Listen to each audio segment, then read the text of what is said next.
वाले लोग हो। जब व्यक्ति मर जाएगा ना, तब उसकी तस्वीर लगा करके अगरबत्ती दीपक करोगे कि ये व्यक्ति अच्छा था।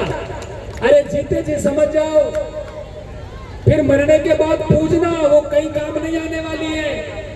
जो व्यक्ति संघर्ष कर रहा है आपके लिए, जो लड़ रहा है, उस व्यक्ति को जीते जीते कंधे से कंधा मिला करके साथ में खड़े हो जाओ, तुम्हारी आने वाली पीढ़ियों का भविष्य अच्छा हो जाएगा। ये तय कर लो।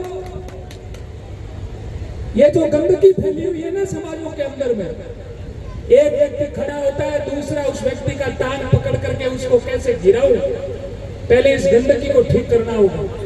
ये जो कचरा फैला हुआ ना समाजों के अंदर, मैं सजन शक्ति से निवेदन करूंगा, ऐसे दोहरा चरित्र रखने वाले दोगले लोगों को समझने की आवश्यकता है। जो समाज में तो बैठता है लेकिन बैठ करके समाज में गद्दारी करता है, ऐसे लोगों को समझ जाना। और जिस दिन समझ गए, बात तो समाज की करते हैं, एकता की करते हैं, समाज एक रहे, समाज संगठित रहे, लेकिन सबसे पहले समाज को तोड़ने का काम भी वही लोग करते हैं। इसलिए समझ जाना, सजग हो जाना। और मैंने तो अब लिस्टें बनानी शुरू कर दी है। ऐसे लोगों का तो समय आने पे इलाज होगा, इस बात का ध्यान रख लेना कान खोल करके। ऐसे लोग जो समाज को तोड़ने का काम करते हैं ना, समय आने पर सबसे पहले इलाज उन लोगों का होगा। मैं कई बार कहता हूं, एक बार एक गांव में एक बहुत बड़ा कुआं था। उस कुएं में 2-3 कुत्ते नीचे अंदर गिरे, पानी में डूब करके मर गए। गांव वालों ने कहा कि पानी पीने के लायक नहीं रहा, पानी में बहुत बदबू आती है। गांव वालों ने मीटिंग की, पंचायत बिठाई, लेकिन कुछ हुआ नहीं।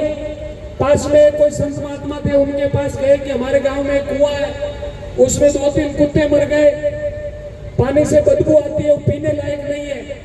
तो संत महात्मा ने कहा कि भाई ऐसा करो कि उस पानी में कुछ ऐसी चीज डाल दो, फिटकड़ी डाल दो, उस पानी को मोटर लगा करके खाली कर दो, नया पानी आएगा तो अच्छा आएगा।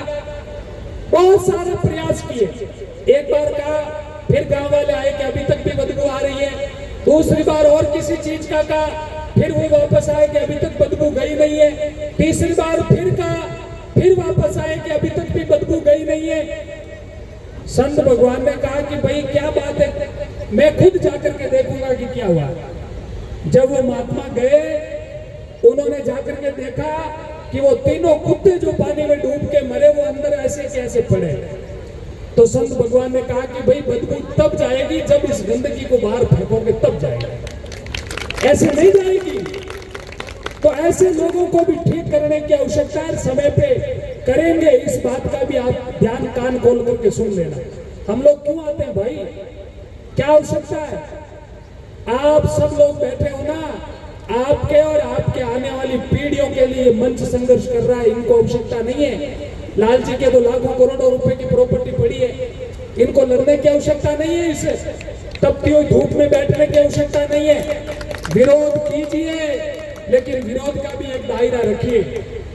विरोध कीजिए, मैं नहीं कहता हूं, जो गलत कर रहा है समाज में उसका खुल करके विरोध कीजिए। समाज का हर एक व्यक्ति आपके साथ खड़ा होगा, लेकिन बिना कोई वजह, बिना कोई आपके पास में कोई अधिकार के, उसके बाद में भी आप अच्छे लोगों को गिराने का प्रयास करोगे तो उल्टा आप ही नीचे गिरोगे, उस व्यक्ति को कोई फर्क नहीं पड़ेगा।